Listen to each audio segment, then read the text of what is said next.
guys, good evening. So it's me again, boy Visaya. Ooh.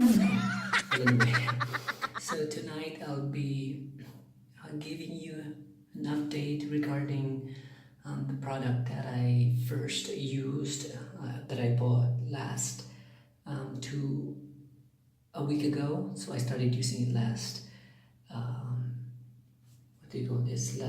last Saturday. So it was LANBENA acne scars and acne marks removing ointment gel. So today is the ninth day of the product na ginagamit ko. So as you can see, I think wala masyadong difference. There's no difference sa product, sa scars ko pala at saka sa acne marks. Pasensya na sa ma-oiling mukha kasi hindi pa ako naghihilamos. Kasi may introduce pa ako sa inyo. It's only more than a week. So, hindi pa siya nagdalawang linggo. So I think hindi pa masyadong nakikita yung difference. So for me, wala pa siyang masyadong difference or magandang resulta. But I will continue using the product hanggang sa maubos ito, and I'll provide an update again hanggang sa maubos yung product. So the next product that I'll be using is the Kirkland brand na Minoxidil 5% hair regrowth treatment. I bought it from Lazada.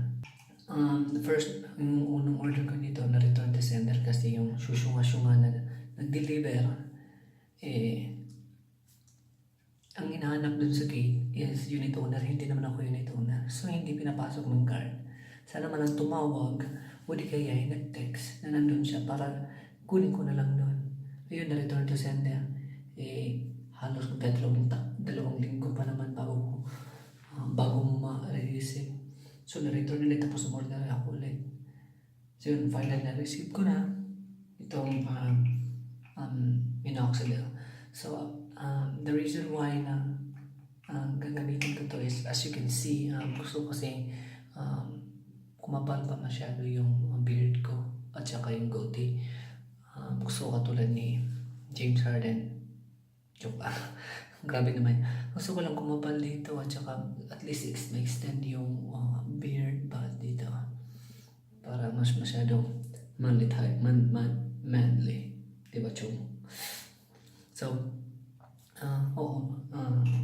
I'll be using this one and I'll provide an update. Maybe 2 or 3 weeks or pagkatapos ko na lang maubos itong one bottle na to, saka ako magbibigay ng review. So hopefully makatulong to kumapal yung bigote ko, as you can see, para lang alopecia na. See you guys next time. So I'll start using this tonight, and then I'll be back to provide an update for the acne scars and marks removing ointment gel, and then for this one. So that's all for tonight. Thank you guys for watching this video, and you have a wonderful day. Maayong paglaya.